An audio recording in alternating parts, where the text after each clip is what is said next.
Salut à tous, j'espère que vous allez bien. On se retrouve pour l'arrivée de Raw du 11 avril 2022. Le show commence avec Miss TV, avec comme invité Cody Rhodes. C'était un très très bon segment, je vous conseille d'aller le voir. Pendant tout le long du Miss TV, Cody Rhodes il va évoquer plein de trucs. Il va évoquer le fait qu'il a envie de devenir champion universel, qu'il a envie d'être la plus grosse superstar de Raw, etc. etc.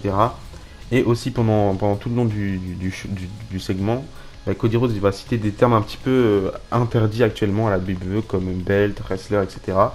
Et ce que j'ai trouvé sympa, c'est que le Miz, il va le reprendre à chaque fois.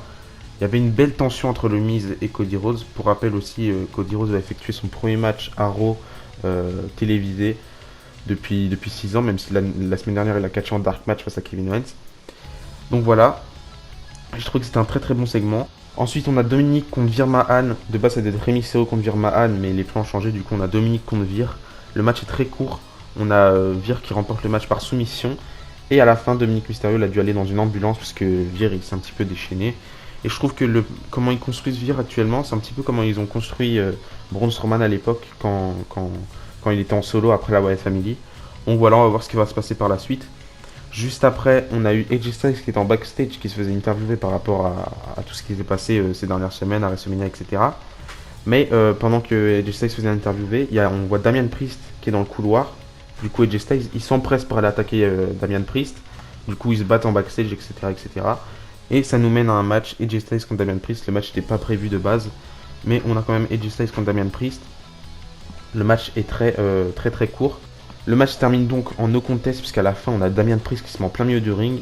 Un genou au sol à l'image de l'Undertaker. Là, les lumières s'éteignent. Et on a une lumière violette qui se met en plein milieu. Moi, je trouve pas que ce soit nécessaire, mais en vrai, c'était pas ridicule, c'était pas nul. Donc voilà, c'est juste, je comprends pas pourquoi ils ont pas réussi à justifier le fait qu'il n'y ait pas d'issue au match. C'est juste ça que je trouve nul. Mais enfin bref, j'ai hâte de voir ce qui va se passer par la suite entre Damian Priest, Edge, AJ Styles et ce qui va se passer après. Juste après, du coup, on a eu le match entre le Miz et Cody Rhodes. Assez tôt dans le show, je trouve le match. Je n'ai pas compris pourquoi c'était pas le main event, même si dans le main event, c'est passé deux trois trucs très sympas. Du coup, là, le match entre le Miz et Cody Rhodes, c'était un match très très sympa aussi. Il est assez long quand même. Très très bon match. Et à la fin, on a eu Cody Rhodes qui fait son springboard cutter là. Ensuite, il a enchaîné avec le crossroads pour la victoire. Du coup, victoire de Cody Rhodes. Et au moment où Cody Rhodes il célébrait sa victoire, on a Seth Rollins qui s'est mis derrière, parce qu'il était en ringside de base. Il s'est mis derrière Cody Rhodes. Il a pris un micro et il a challengé Cody Rhodes pour un Cody contre Rollins partie 2. Et du coup, Cody Rhodes il a accepté. Donc on aura bien Cody Rhodes contre Seth Rollins à WrestleMania Backlash pour la revanche. Je sais pas si ça va continuer par la suite, mais en tout cas, je trouve ça très sympa qu'on ait une revanche entre Cody et Rollins et que ça s'arrête pas là. Mais on sait que le fin mot de l'histoire, c'est que Cody Rhodes il veut aller tout droit vers le titre universel, enfin les titres unifiés. Donc voilà, j'ai hâte de voir ce qui va se passer par la suite. Et pour le moment, le retour de Cody Rhodes commence très très bien. Entre temps, on retrouve Kevin Patrick en backstage qui introduit la nouvelle superstar de Raw qui fait officiellement ses débuts, Tommaso Ciampa. Du coup, voilà.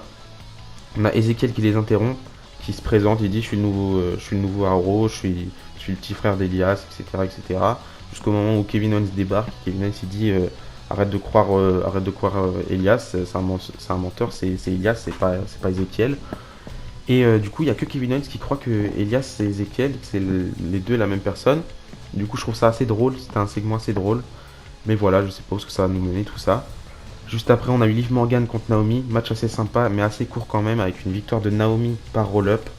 Je pensais que Liv Morgan allait gagner encore une fois, parce qu'elle avait battu Sasha Banks cette semaine à SmackDown. Du coup, je me suis dit, elle pourrait battre Naomi. Mais non, c'est Naomi qui remporte le match. On retrouve en backstage Sonya Deville et Adam Pearce qui se font rejoindre par Austin Theory qui dit à Sonya Deville et Adam Pearce que maintenant ils peuvent juste l'appeler Theory. Il n'y a plus d'Austin Theory, maintenant c'est juste Theory. Du coup, voilà. Et du coup, Adam Pearce confirme que Theory aura un match pour le site des États-Unis face à Finn Balor la semaine prochaine. Du coup, voilà, je vous avais déjà fait part de mon avis sur ça. Je pense que Austin Theory, enfin maintenant juste Theory, il va devenir champion des États-Unis et du coup, ça pourrait se faire la semaine prochaine. Donc voilà. Et juste après, on a Kevin Owens qui débarque et qui demande à Sonya Deville et Adam Pearce de faire un détecteur de mensonges la semaine prochaine avec Ezekiel. Ça, c'est ridicule par contre, mais ils acceptent. Du coup, voilà. Ensuite, nous avons un match en simple entre Bianca Belair et Zelina Vega. Match assez court. Victoire de Bianca Belair sans surprise avec son KOD. Et juste après, on a Sonya Deville qui débarque avec un contrat. Elle annonce à Bianca Belair qu'elle a trouvé qui sera la première challengeuse pour le titre de Bianca Belair. Du coup, elle demande à Bianca Belair de signer le contrat avant qu'elle sache qui elle va affronter. Et Bianca Belair, comme elle aime bien les défis, elle signe directement le contrat. Donc là, le match il est déjà officiel, hein, puisqu'elle a signé le contrat. Et du coup, Sonya Deville, elle introduit celle qui challengera Bianca Belair. Elle dit que c'est une superstar qui a promis il y a un an qu'elle reviendrait pour son opportunité au titre, etc., etc. Donc là, on s'attendait tous à Bayley, sauf qu'au moment où Bianca Belair elle regarde vers la rampe d'entrée qui arrive, eh ben, Sonya Deville attaque Bianca Belair. Et après, Sonya Deville, elle signe le contrat. Du coup, on aura bien Bianca Belair contre Sonya Deville à WrestleMania Backlash. Nous avons un match entre-temps entre Alpha Academy et RK Bro. C'est pas un match pour le titre. Le match est assez bien quand même, mais assez court. Victoire des RK Bro avec un RKO de Randy Orton sur Chad Gable, il me semble. Juste après ça, on a les Usos qui débarquent. Pour ceux qui n'ont pas suivi ce qui s'est passé à SmackDown, Roman Reigns a demandé aux Usos d'aller unifier les titres par équipe. Du coup, ils viennent du côté de Raw pour challenger Randy Orton et Matt Riddle. Au moment où ce que Matt Riddle et Randy Orton veulent répondre au challenge, on a les Street Profits qui débarquent. Les Street Profits, ils disent qu'ils ont battu Alpha Academy la semaine dernière, qui méritent eux aussi leur chance au titre par équipe, comme ça s'est passé avant WrestleMania, qu'il y avait Alpha Academy qui s'était pointé dans le match entre Street Profits et RK Bro. Du coup, voilà. Et du coup, on a Randy Orton qui nous dit qu'il a envie de voir un Uso contre Street Profits. Il demande au public s'ils veulent voir Uso contre Street Profits. Moi, c'est un match que j'attendais de voir depuis un petit temps. Du coup, on a un match entre les Usos et les Street Profits. Très très bon match au passage. À ce match un peu plus long, je trouve, que le match entre Alpha Academy et RK Bro. Mais voilà, à la fin, on a les Usos qui font leur 1D sur Montesfort, il me semble, pour la victoire. Du coup, victoire des Usos. À la fin, face à face entre RK Bro et les Usos. Je pense que là, c'est officiel. On aura bien les Usos contre RK Bro à WrestleMania Backlash. Je sais pas si c'est officiel, mais en tout cas, c'est sûr qu'on aura ce match-là, normalement. Du coup, voilà. Au moment où ils se font ça face à face, les Usos ils sortent du ring. On a Montesfort qui remonte dans le ring, il se prend un RKO de Randy Orton.